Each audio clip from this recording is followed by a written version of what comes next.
Stick to the frequency that amplifies these voices, stories, and reports that make the difference. This is Agidigbo News, 88.7 FM, the people's voice.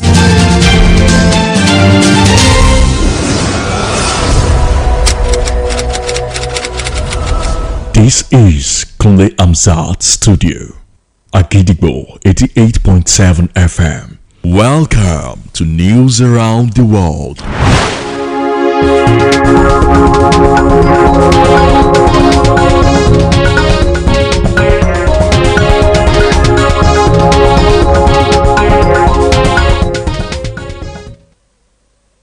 Good evening. Welcome to the News Around the World on Agidigbo 88.7 FM Ibadan, the most listened to radio station. I am OLAMIDE BADMUS. First, the headlines. Ref's Deputy Speaker rallies support for state police security reforms. Defense Minister says only God can bring insecurity to an end. Switzerland to vote on plan to cap population at 10 million. Morocco's Hakimi ready to limit impact of Brazil's Vinicius. Now the details. The Deputy Speaker of the House of Representatives, Honorable Benjamin Kalu, has called for broad support for state policing and other security reforms aimed at addressing Nigeria's evolving security challenges. Honorable Kalu made the call at the Nigerian People's Strategic Conference and Defense Exhibition 2026 held in Abuja today, where he urged the Senate and State Houses of Assembly to endorse the State Police Bill recently passed by the House, describing it as a patriotic response to the country's growing security concerns. According to the Deputy Speaker, the proposed reform represents a historic step towards strengthening Nigeria's security architecture and improving policing at the grassroots, while explaining that state policing would reduce response times, improve intelligence gathering, and enable security personnel to operate more effectively within communities they understand culturally and socially. The Minister of State for Defense, Mr. Bello Mohammed Matawali, has observed that with the current security challenges bedeviling the country, with killings and abductions across every path, only God can ultimately bring it to an end. Minister Matawali, while speaking in an interview with newsmen, explained that insecurity remains a national challenge that requires collective efforts from both security agencies and citizens to overcome, while urging Nigerians to support the government, security agencies, and pray for peace. The minister also urged the opposition to stop using insecurity to incite people, stressing that it is a challenge that can happen to anyone, as no Nigerian is happy about it. Minister Matawali further stressed that old and misleading videos were being circulated on social media by some people to suggest the failure of the administration of President Bola Tinubu, while explaining that insecurity is not an isolated case with Nigeria, as the security operatives are working round the clock to crush terrorists unleashing attacks across the country. Across the world, June 13 is celebrated every year as the International Albinism Awareness Day, amplifying voices of people living with albinism. In efforts to reducing their marginalization, the United Nations theme focuses on celebrating different skin tones in albinism. Despite this, discrimination against people with albinism comes from both family and society. Agidigbo FM news correspondent Zainab Wahab reports. On this day in 2014, the United Nations recognized people with albinism as a group of people with rights to dignity and respect, further condemning stigmatization and discrimination against their persons. However, the advocacy for the rights of people with albinism officially started globally on June 13, 2015. Albinism is a rare condition resulting from lack of pigmentation or melanin in the skin, eyes, and hair of a person. due to little melanin or total absence of it. People with albinism mostly face eyes and skin problems, but this is not to say that they are less deserving of respect. The theme for 2026 being Proudly in My Skin, celebrating all skin tones, emphasizes the need for communities to recognize, appreciate, and celebrate the achievements of people with albinism. For decades, across communities, people with albinism were regarded as magical beings from the spiritual world. In other communities, they are simply discriminated against and socially excluded. The purpose of this awareness campaign, however, is to break these dangerous myths and spread knowledge about this genetic condition. Children living with albinism face discrimination at school from their teachers and schoolmates, at home from even their families who are supposed to stand up for them. In an interview with Agidigbo FM's correspondent, a member of Albinism Association of Oyo State, Mrs. Abimbola, explains that growing into adults, people with albinism find it hard to get jobs due to discrimination from their employers.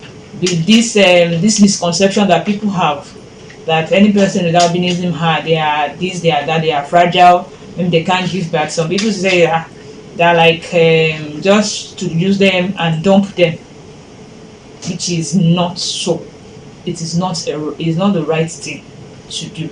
And when it comes to job opportunities, people with albinism have a slim chance of getting a good job because people try to conclude on their behalf. Mere saying them, they will have concluded what does this person has to offer. In addition to these challenges, another member of the association, Ms. Eunice Falade, expressed dissatisfaction over how people treat people with disability with respect online, then look down on them after meeting. Because there is a lot of discrimination. People discriminate a lot. People will ask you, are you sure you can see? Are you sure you can cross the road? Are you sure you can do this? Are you sure you can do that? I'll be like, are you the one that created me? Believe in yourself. If you believe in yourself, see, other situations are minor. They are minor. The one thing that is needed from you is to believe in yourself. When I wanted to learn fashion designing and it's not possible learning it physically, I paid for it online. There are many trainings on my phone here that if I need to get any information from it, I'll just open my phone on Telegram and I'll watch it again. Also, in an interview with Agidigbo FM's news correspondent, Mrs. Abimbola urges kit makers and comedians to desist from making fun of people living with albinism. All these comedians, they use person with albinism to make the way they portray person with the albinism in their skits. It demeans persons with albinism, and persons with albinism that do such should stop. They are not portraying themselves well. It does not showcase themselves. They are not portraying themselves well, that what they can do. They are working contrary to themselves, and this will not help us. In commemorating this year's International Albinism Awareness Day, it is important to remember that everyone is born equal. Skin color should not be a deciding factor to treating people with dignity. Let us ensure equality, safety, and dignity for individuals living with albinism worldwide. Zainab Wahab, Agidigbo FM News. The Ondo State Police Command has commenced a station-wide enforcement operation targeting vehicles operating with covered or otherwise hidden registration number plates, as well as unregistered vehicles plying roads across the state. The Police Public Relations Officer, DSP Abayomi Jimo, disclosed this in a statement released today, where he said the enforcement action is in compliance with the directive of the Inspector General of Police, IGP Olatunji Disu, who recently ordered all commissioners of police and heads of formations nationwide to intensify enforcement against vehicles operating without proper registration numbers or with tampered identification details. The SPGMO said the Ondo Command would diligently enforce the directive, which is aimed at enhancing crime prevention and improving the capacity of law enforcement agencies to identify and track vehicles involved in criminal activities. The command therefore advised all vehicle owners and motorists in Ondo State to immediately ensure that their vehicles are properly registered and that approved registration numbers are clearly displayed at all times. Now it is time to link up with our United Kingdom studio for the foreign news. News from Kulamza Studio, Gidigbo FM. United Kingdom, I am Olushola Damilola. Switzerland to vote on plan to cap population at 10 million. The move is supported by the right-wing Swiss People's Party, which described it as a sustainability initiative aimed at easing pressure on housing, public services, and the environment.